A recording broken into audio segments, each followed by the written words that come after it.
Bueno, vou falar un pouquiño, aproveitando unha pregunta que me fixeron que se fixo polo foro, das memorias das RAM, vale? As RAM xa sabedes o que son dispositivos de almacenamento de información, dispositivos máis rápidos que os discos, vale?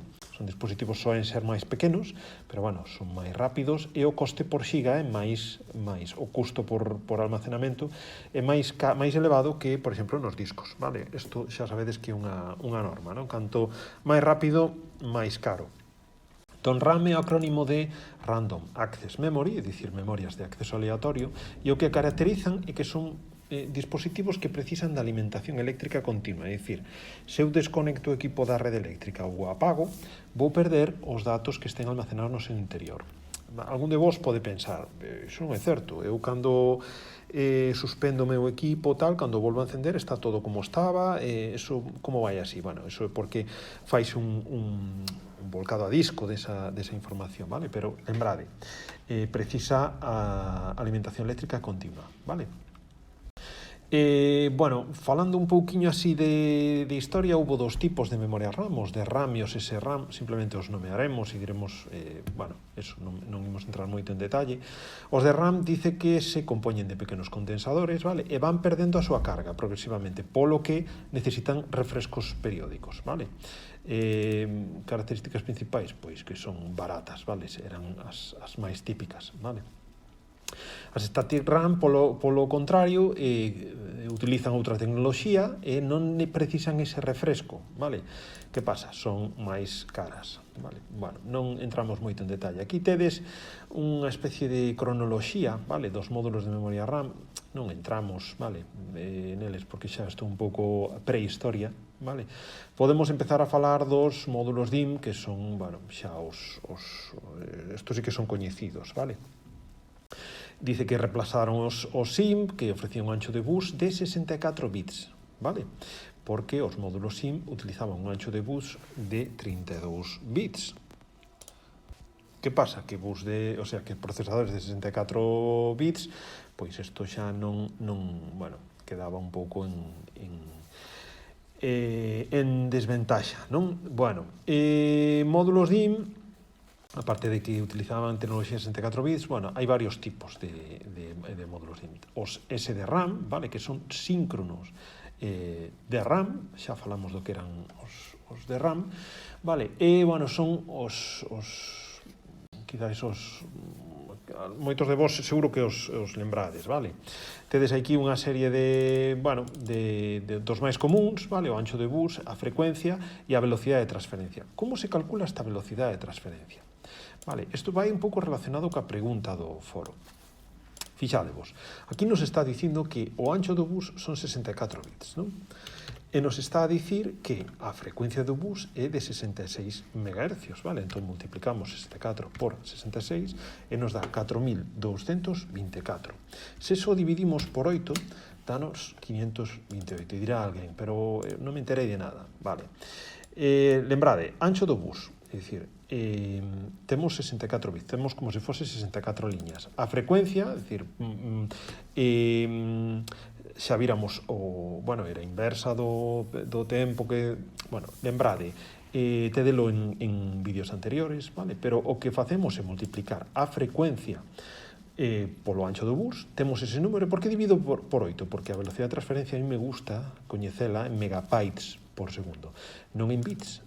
Entón, lembrade que un byte son 8 bits. Por eso nos dá esta cifra, vale? Entón, é moi fácil. Cando tiñamos un modelo, un PC100, podíamos saber a velocidade de transferencia automáticamente de cada un deles, vale? Despois aparecen as RDRAM, RIM ou RAMbus, vale? Bueno, botai un vistazo, isto durou moi poquiño no mercado, vale? Eran memorias caras, bueno, basicamente se viron rapidamente superadas e alcanzadas polas DDR, vale? As DDR xa nos sonan a todos, non? As DDR ven de Double Data Rate. E fixadevos, as DDR teñen unha peculiaridade, vale? Son un tipo de memorias de RAM, dinámicas, vale? Que o que se consigue o envío dobre de datos por cada ciclo de reloxo, vale? Se lembrades, eu utilizaba en cada ciclo, a ver se está por aquí. Isto, perdón polo dibuixo, vale? Isto son como ciclos, vale? Entón podemos entender un ciclo dende aquí, vale, ata o seguinte, é dicir, temos subida e baixada. Isto sería un ciclo completo, vale? As memorias convencionais necesitan, o sea, para cada ciclo envían unha unidade de información, un bit ou que sexa, unha unidade de información. Utilizan o ciclo completo. Que pasa? Coa sede R de RAM isto desaparece, vale? E do que se trata é de que nun ciclo faise un envío na subida e outro envío na baixada, é dicir, por cada ciclo aproveitase se envían como se dous unidades de datos, vale? Isto é moi interesante porque ides entender agora unha cousa que volvemos a estar relacionada coa pregunta do foro. Fixadevos, vamos a falar das DDR das primeiras, DDR1, vale? Que se coñecían como DDR. Modelo DDR200 ou PC1600, fixadevos. Ancho de bus, 64. Frecuencia de bus, 100. Entón, facemos a nosa conta, é 64 por 100, e nos dá 6.400. Dividimos por 8 e nos daría 800 megabytes por segundo. Que pasa? Que aquí nos di que a velocidade de transferencia son 1.600. Entón, que está pasando aquí? Incluso, estes módulos se coñecían como DDR200 ou PC1600, ese PC1600 o que nos di a velocidade de transferencia, pero que pasa? Aquí está o dobre. Que pasou? Que me perdín? Bueno, o que me perdín é que se está utilizando este doble envío por ciclo para facer esta multiplicación por 2. Co cal, o que se ven a dicir como nun ciclo normal se envían 2 unidades de datos, pois o que temos é unha velocidade de transferencia de 1.600 megabytes por segundo. Polo tanto, se eu teño un DDR200, vale, ao facer os cálculos daríame que a taxa de transferencia é 1.600, vale? Podes botarlle un vistazo, bueno, sí, volvo atrás despois, non pasa nada. Estos cálculos podes facer con DDR2, con todos os tipos de DDR2 existentes, vale, con DDR3, incluso con DDR4. Podes facer os cálculos que salen, vale? Entón, cando vos atopedes cun módulo deste tipo, estamos dicindo a frecuencia, fixadevos que tamén a frecuencia, neste caso, fixadevos unha cousa, eu fixen os cálculos antes para 64 bits e 100 MHz, pero alguén podeu quedar dicindo, pero é que é DDR200, non é DDR100.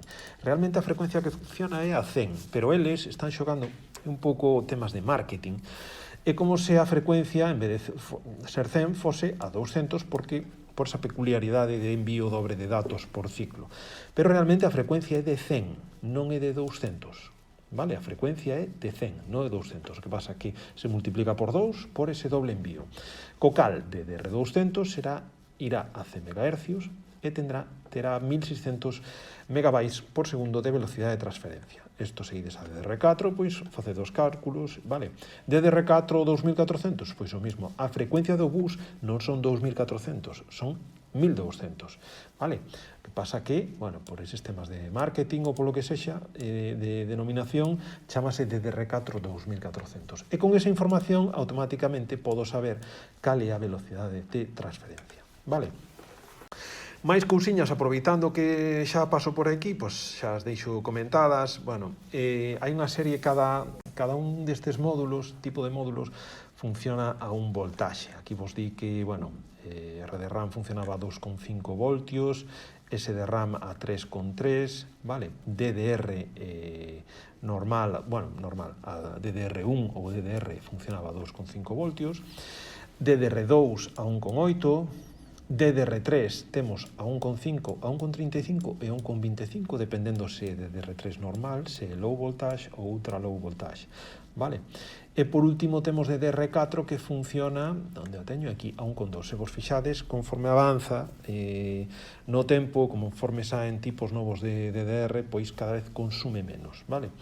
Algo curioso tamén, pois, lembrade, as muescas, pois, son diferentes, vale? Para evitar poder pinchar memorias de tipo diferente, de onde son, se unha placa soportada DDR2 para que non pinchedes DDR ou DDR3, vale?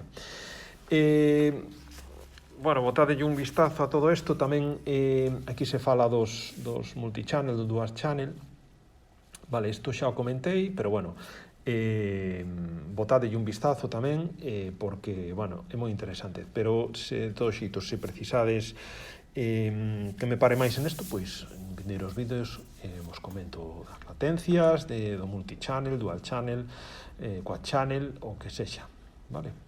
Bueno, isto é todo de momento.